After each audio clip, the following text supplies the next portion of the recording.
Hello everyone, this video will cover Module 4. So Module 4 is just a continuation of Module 3. In Module 3 you planned for your narrative essay, you learned about narration and description. Now in Module 4 you'll actually write the narrative essay.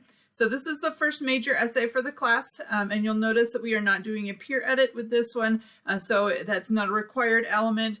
We'll be doing that later on, which means that the feedback that you get for this before you submit your essay is actually going to be on that pre-writing journal, so that outline that you made, which means that the journal assignment, if you make any changes from what you plan on doing in that second entry of the pre-writing journal in Module 3, you need to send me an email. That way, I don't necessarily need to approve your essay topics, but if you change your topic, especially at the last minute, a lot of times students end up with something that doesn't meet the assignment criteria. And so I would send me an email, just kind of, go over what changes you plan to make. Particularly if you've chosen a completely different event, then that way I can kind of help you through that.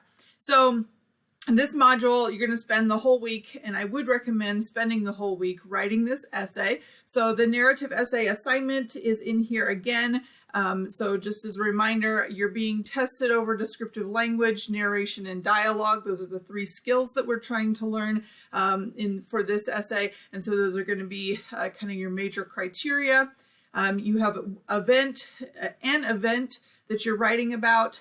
It should be an event that occurs within 1 day or less. You can write about something that occurred over a longer period of time as long as your essay has a clear focal point. So if you went on vacation or something and your vacation was a week long, you would want to narrow down to a specific incident during that vacation or a specific day during that vacation where you felt that was the strongest part of it, the biggest thing that changed for you.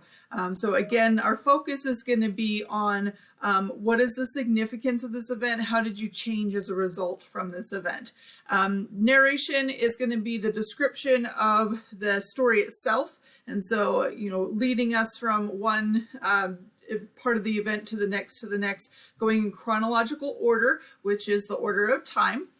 You'll have vivid specific language. That's going to be the description part of it. So that'll be the other part of what you're essentially being asked to demonstrate, is whether or not you can write descriptively. That's the whole chapter is about. And then you'll also include dialogue, which is what is said during the event. And the dialogue might be some thoughts as well, but you want to put at least 2 different lines of dialogue. The thing with dialogue is, and the reason why this is in here, is because it's setting us up for using quotations later on in essays that require sources. So in this case, you want to be thinking of it as like your character says something, we have the quotation, we have a dialogue tag that tells us who's talking, and so we're kind of building up those skills. And then the last thing that you want to make sure that you include is why the event is significant to you. Most students include this in the conclusion as sort of a resolution to what happens, and so we get this sense of why and how you changed from the event. Make sure that you're writing in first person because this is an essay that happened to you, not something that happened to someone else.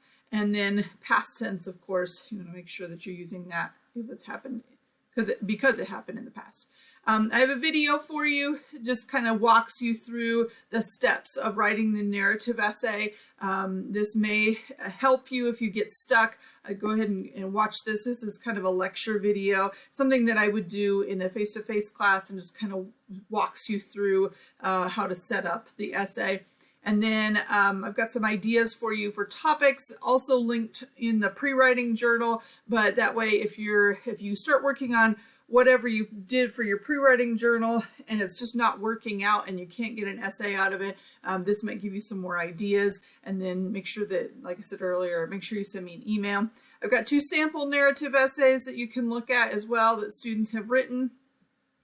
So lots of stuff in there to help you. I have the MLA sample essay with a description of how the format should be. So there's obviously no sources being used in this essay, so the format is how we put it on the page. So we have the 1-inch margins and the double spacing, and making sure that you use like Times New Roman size 12 font and that kind of thing.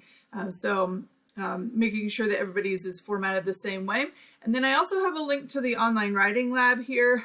We have a new system for the online writing lab this year, and it is linked through what's called BrainFuse. BrainFuse is our online tutoring service, and I have a video here showing you how to use it. I can't access it through my student view at the moment, but you'll click on this link right here and it will bring up a page that has a couple of options, and you want to pick the writing lab option, and then you can send your essay in that way. I highly recommend doing this, but keep in mind it does take them 48 business hours to respond. So if it's due, it's due Sunday, obviously, you would have to have your draft done on Wednesday to be able to get feedback before they close on Friday.